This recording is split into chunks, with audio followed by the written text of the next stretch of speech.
Din China Keitetsi. Iltqajna magħha waqt li kienet vaganza f'Malta. Turista bħal ħafna oħrajn li jżuru l-gżejjer tagħna fix-xhur sħan tas-sajf. F'dawn l-aħħar snin, China ltaqat ma' artisti kbar bħal Harrison Ford u Whoopi Goldberg. Iltaqat mal-Papa Benedettu u ltaqat ukoll ma' diversi politiċi bħal Bill Clinton u Nelson Mandela. China tgħix id-Danimarka, pajjiż li adotta. I've been living in Denmark since 8 years, and it's so incredible for me that since I came to Denmark, this is the only time I started to live as a human being, you know, to know who you are, to come in contact with yourself, to realize the world, to have this freedom where you live with no fear, where you live not thinking, oh, tomorrow I'm gonna die. So this is the most fantastic of my life. Iżda min din China Keitetsi? China hija l-awtriċi ta' dan il-ktieb, Child Soldier, tifla soldat. Ktieb li nqaleb f'diversi lingwi. Ktieb li qed jinbih madwar id-dinja kollha. Ktieb li China kitbet dwar l-istorja tagħha stess. Iva, meta kienet daqsxejn ta' tifla, China kienet soldat. Ta' 9 snin poġġew l-arma f'idejha u ġeluha tiġġieled fil-gwerra. When I was 9 years old, in my country, Uganda, there was a civil war between the rebels and the government, and then I was taken as a child soldier. China tajt li l-ebda tifel u l-ebda tifla ma setat qatt tirrifjuta li tkun soldat. There is no saying no. You just have to say yes. Yes, you are kidnapped from schools. You are kidnapped when you go to get water 5 kilometers away from your home. China, tifla ta' 9 snin. Imġela toqtol. Jgħidula li issa l-familja tagħha huma l-armi.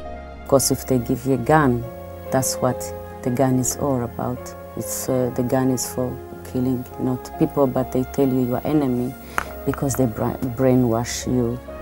China tirrakkonta kemm fit-tfulita rat katavri. Ħafna minnhom ta' tfal. Tirrakkonta kemm iltaqat ma' tfal partijiet minn ġisimhom nieqsa. Uħud bla jdejn, oħrajn bla saqajn. Every day of your life, you look on your right, you saw a boy with no arm. You looked on your left and you saw a little girl pregnant, and you looked at yourself and you wondered, when will this stop? This was the most fearful thing to look at every day. And you think, when is this gonna stop? Or when am I going to die? Qudiem dawn ix-xeni brutali, China lanqas tikbi ma setat. Is-soldati ma jikpux, anke kif ikollhom 9 snin. You had to learn to be strong. You had to learn not to cry, because a soldier don't cry. If you do cry, other kids make fun of you. Fit-tfulita, China qatt ma semat lil ħadd jgħidilha inħobbok. Growing up as a little girl, no one ever tell you I love you. Not your mother, not your father, changes your life. China tilfet lil missiera u 3 minħuta. Kollha maqtula fi gwerra ċivili. I'd lost my parents, I'd lost 3 sisters. This changed my life. Fl-armata iċkejkina China tiġi abbużata minn uffiċjali kbar minnha. Tiġi stuprata regolarment. Ta' 15-il sena, riżultat tal-istupru, China toħroġ tqila u twellet tifel. Because of the military commander's sexual abuse, I had my first child. When I was 18, I had my second child. B'tarbija oħra f'Ġufa, China tiddeċiedi li taħrab. Warajja jkollha tħalli t-tifel ta' 2 u nofs. I left my son when he was 2.5 years old. Imagine you being separated from your kids, and you never know if you'll ever see them again. It's the most terrible thing that I can't describe it unless someone experienced this, which I wish never any young woman have to experience this. Fil-frontiera tal-Uganda jarrestawha u minkejja li hija tqila jerġgħu jistuprawha. Iżda China ma taqtax qalba. Jirnexxiela tkompli l-ħarba tagħha sakemm tasal fl-Afrika t'isfel. And this is incredible, because when you are here in Europe, It's so difficult to imagine what's happening to countries far away from here, but it's so much terrible. Even what I'm talking here, it's so small considered to what is happening to many young people. ċajna tingħata status ta' refuġjat fid-Danimarka. Pajjiż ġdid. Ħajja ġdida. Yeah, I feel myself lucky.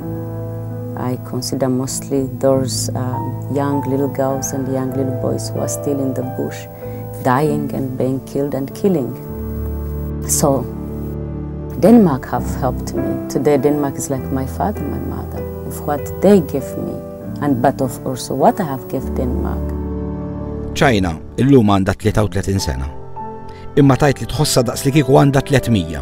How it's like I'm 300 years old because of what I saw, what I did, or what was done to me.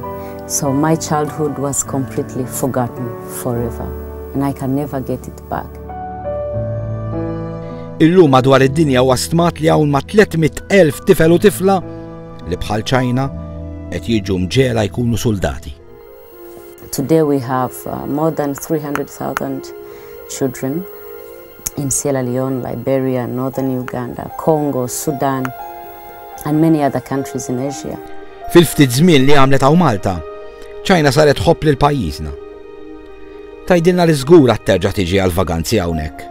To this country, it's amazing, yeah. It's amazing. I think we will come back. Intant, ċajna Keitetsi qed tiġġieled gwerra ġdida. Gwerra kontra l-abbuż minn tfal li fetà daqstant żgħira, f'artijiet il-bogħod minnha, qed jisirqulhom tfulithom u f'idejhom minflok kodba u ġugarelli qed ipoġġulhom l-armi u l-bombi. And having to think of women, so many of them, millions of them, sitting down and watch their children die. And we don't know. We are far away. We don't know what's happening there. Every young person, every child should belong to the world and not to a country. This is what I believe in. So today I try to talk to General Security Council and the UN. I meet the German presidents, I meet all kinds of people, trying to tell them, open your eyes and do something. We have so much. I was in America, and you see how much food they throw away. I don't want to look there. Sometimes I eat like crazy because I don't want to throw away the food, because I know what's happening there. So all I can wish is the world will wake up soon and end these wars and let the people live in dignity.